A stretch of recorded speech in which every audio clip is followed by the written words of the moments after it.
All right, hello everyone. Today I'm going to do a video for you, just showing you how to fly on a plane with a puppy. So whether you are having us fly one of our puppies to you with our puppy nanny service, or whether you're flying to us to fly home with your puppy, I'm just going to give you a little breakdown.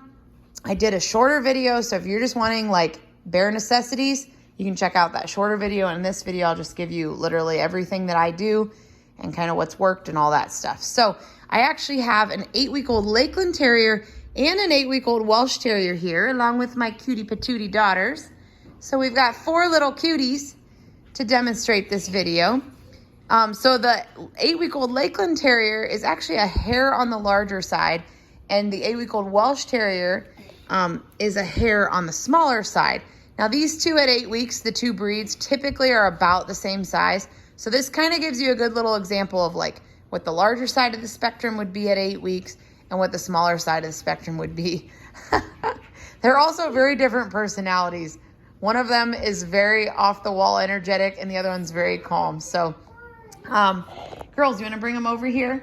We'll quick show you what they look like in the bag. And when I get a chance to do this with an 8-week-old Airedale Terrier, I'll do that so you can kind of see the size differences. But come on, girls. You can embrace our wild life with children and puppies, and you know what? It's chaotic, but you can see the real us here. So, yep, put her in. So here's the 8-week-old Welsh. Again, she's on this lighter side. So they're both about probably 6 pounds right now. So as you can see, like there is plenty of room, but it's definitely also not huge. So it works well. Can you throw that back in here?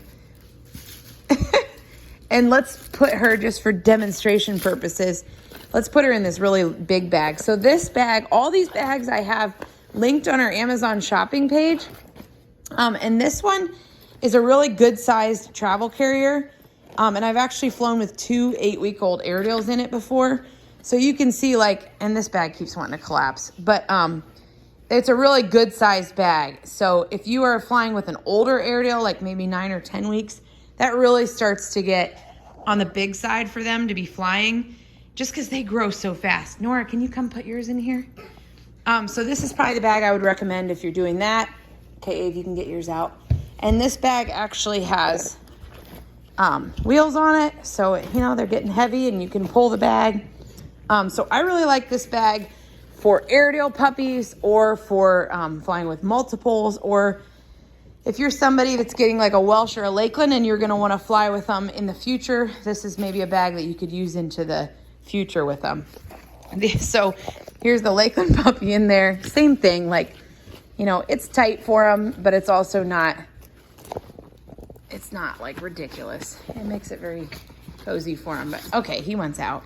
So that was just to kind of demonstrate. I also have one of these. This bag is just a much simpler bag, very basic. A little bit taller but narrower.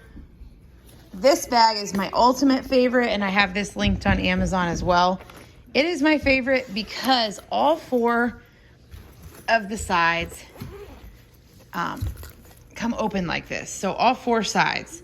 So like if you're just sitting in the airport for a really long time and you want to give them a little more room, or even like if you get stuck overnight in a hotel or something and you need a little extra space, this kind of just gives the bag more potential, because again, all 4 sides open up. The other thing I like about this bag, everybody is flying here one way with a puppy. So whether you're flying to me and then bringing your puppy home and flying home, or whether you are having one of our puppy nannies fly to you and then they're flying home with an empty bag, this bag completely collapses flat. So this is really nice. And even like if you're going to keep it and store it or whatever. So that's one reason I really like this bag. As far as the carriers go, some people really get hung up on like, well, Delta's dimensions are this or whatever. Frontier is this. I have been flying for years with puppies. We do it many times a year. And honestly, the airlines do not care as long as it can fit under the seat in front of you. So they have to be a cloth bag. And like this one's a little bit tall. And as long as you can, you know, smush it under the seat in front of you, it's no problem at all. So you don't have to stress about that. I know that's a big stressor for a lot of people. So don't worry about that. I send every puppy home with a collapsible water bowl. So my puppy nannies, these are the bags we use for that. So they have these on the side, and also poop pickup bags with some bags in them. So everybody will have those when I send them home. So these are nice to have. You know, obviously if you're in the airport, you need a little drink or you need to pick something up. It's nice to have those right there. I also recommend you have some baby wipes or paper towels. Even if you go to the bathroom and grab some and stuff them in the side of your bag, it's nice to have just in case they would get sick or go to the bathroom. I always recommend having puppy pads, bringing extras, and I like to put 2 in the bottom of my carriers. So if they go to the bathroom or puke or pee, you can reach in and roll this up and take it out and throw it away, and still have another one underneath. And if you bring extras along, you can even keep replacing them. It just keeps things clean, keeps smells down, you know, all that. It's just kind of nice. I personally like to set my bag up just like this. I like to have a Life's Abundance bully stick. They love these things. It keeps them very busy for a very long time. They go for them immediately as soon as you put them in the bag. And I don't like to take up lots of their space. So that's why I like this. Plus, again, if they would make a mess, you don't want something that is huge and messy now. These are really small. They're very cheap. So even if you have to just throw them away or whatever, if they would get messy, which honestly, I don't have a problem with that. Every once in a while, I have one that has a big accident, but most of the time, it's not a big deal. I like to put a rope bone in there. They really like these. And some kind of a crinkle toy. This has a squeaker too. They've been playing with a bunch of them out here. But that's kind of how I like to set them up. I also, so some people, every puppy gets a scent blanket that it's rubbed on the family, mom and siblings. Some people like to stick that in the bag with them, and it is very comforting to them because it smells like home. But I always warn, again, there is a risk of them going to the bathroom or puking or something. So I always try to like tuck it off to the side if I put it in there. Another option is even just rubbing it in the bag, or some people like to bring these snuggle puppies for their flight or drive home. Same thing, you can either wrap your blanket around it or rub it on there. Again, I personally try not to take too much of their space in these bags because it's already tight enough. But these snuggle puppies are really nice. They have a little heating pack in them. They really try to mimic like their siblings because that's a big deal for them to be leaving their siblings. These little hearts tuck inside along with that heating pad, this Ziploc area. And if you listen, it does make like a beating sound, and it actually vibrates just a little bit. There, it's off. So you can put that in there, but like it does take up a lot of room. You can stick it off to the side. I'm gonna pull this up, and you know that still leaves room. But just FYI, like again, this is why I'm doing this video. Some people, I see them come with these, and I think they probably don't realize that takes up space. So I personally don't use them in the bag. I like them for at home when you're transitioning. I think they are fabulous and really help your puppy feel at home, and even in car rides and stuff. But just keep those 2 things in mind. If you have a bag with you that you can kind of put that in and out, that's ideal. You will need a leash and collar. I have lots of leashes and collars linked on our Prime shopping list. And I've done videos with those in them explaining more about them. So I'm not going to go into that here. But you will want to have a leash and collar in your bag. Some people prefer towels instead of pee pads. Like I said, I like pee pads. This is a microfiber towel I have on our list, which I really like for puppies. But I don't personally put towels down because I like to be able to roll them up and throw them away. I do have linked on that page just the heartbeats.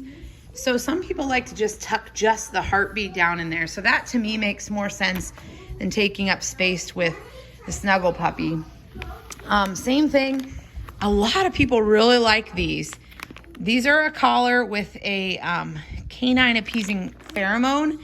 And they say this really just helps with anxiety.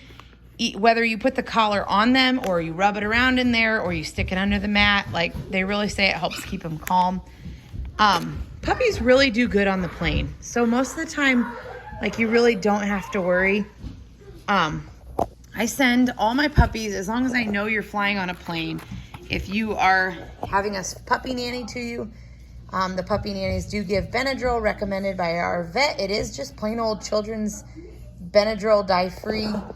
I send you this exact little baggie. If you're flying to me and I know you're flying home, I'll send you some of this, or if you request it. The dosage is on here for an 8-week-old puppy and a Welsh or a Lakeland. It kicks in like 15 to 30 minutes. It lasts 8 hours. Be sure to remove this little cap. Some people forget that and struggle to push it out. A half dose still makes them very drowsy. So whether they would spit some of it out or throw it up, or you would just decide to give half, that still definitely makes them very drowsy. But it really helps them just to relax and sleep during their flight. And that's why our vet recommends it, and we've used it for many years. If you are flying to me, I put this in your puppy folder, and I just give you the option of giving it when you want. But I do always just like to put a little plug in. Hey girlies, try to be quiet. I try to put a little plug in that if you are going to drive before you get to the airport, I would probably wait till you get to the airport to give the Benadryl, just because they do sometimes throw up. And you don't want to throw up all the Benadryl and then not know how much they got or whatever. So I usually personally drive to the airport. As soon as I park, I let them out just a little bit on the concrete, let them walk around, make sure they're not kind of car sick. And then I give that Benadryl, and it kicks in very quick, like 15 to 30 minutes. Every puppy also gets a puppy bags with all your paperwork. This is without the bag of dog food in it that I send. So it's not a big bag. It's basically just an envelope, your puppy blanket, the collapsible bowl that I talked about. So there's not that much in there, but this is the 3-pound bag of dog food that every puppy buyer gets. So it's a big bag. So if you are flying here and you're not having checked bags, this is kind of a hassle to have to haul home. So I always tell people I'm happy to send you a gift card instead of this. And if that's the case, then I'll just try to send you a little sample bag just in case you would get stuck overnight or something and need food. And my puppy nannies, I will always send, if you're having one of our puppy nannies fly to you, I'll always send you a gift card instead of that and send them along with this. Let's see, did I cover everything I wanted to?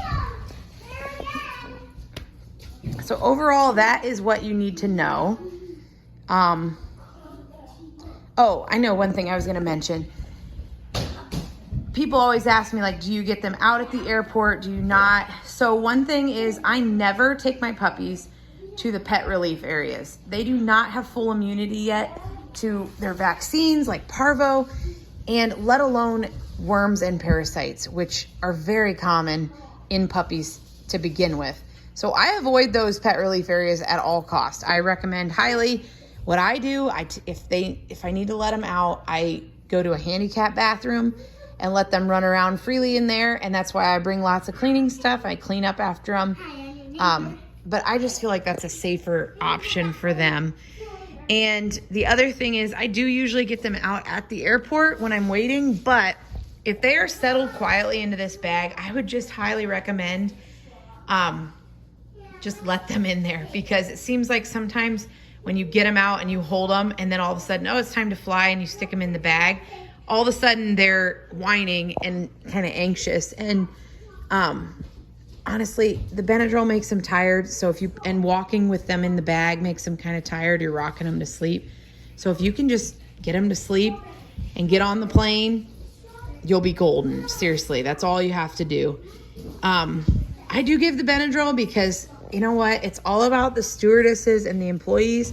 They can really, if they don't like dogs or that you're flying with a puppy, they can make it difficult sometimes just by if your puppy's like whining. So that's why I give the Benadryl, and we have not ever had a problem. They really, really do well. And once you're on that plane, the loud noise lulls them to sleep. Sometimes I will unzip part of it and like let them pop their head out, and they do have to go in the seat in front of you. So then I can either reach down or kind of have my foot right alongside of them. If you have a good stewardess, she will he will invite you to get him out, to hold him, all that stuff.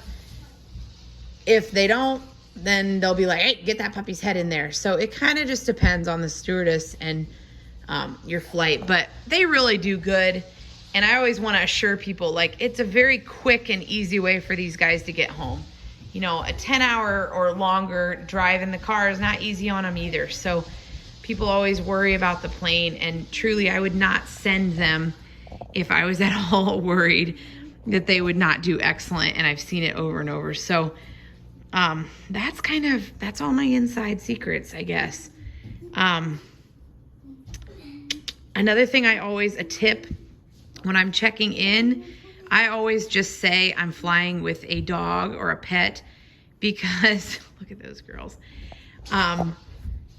Again, sadly, it's just the world we live in. Some people are just difficult. And even if you're following the rules and they say the airline allows 8-week-old puppies, I've seen them say, oh, it's a puppy, and ask you all sorts of questions, versus if you just say pet, they don't ask you any. And truly, if you're flying on the plane with your pet, you do not have to show them any records or anything, nothing at all, because you are taking responsibility and flying with your puppy. So I don't know. Those are just the tips I myself have learned, and take it for what you will, but hopefully that's helpful and you kind of can go into it knowing more what to expect. So hope that helps.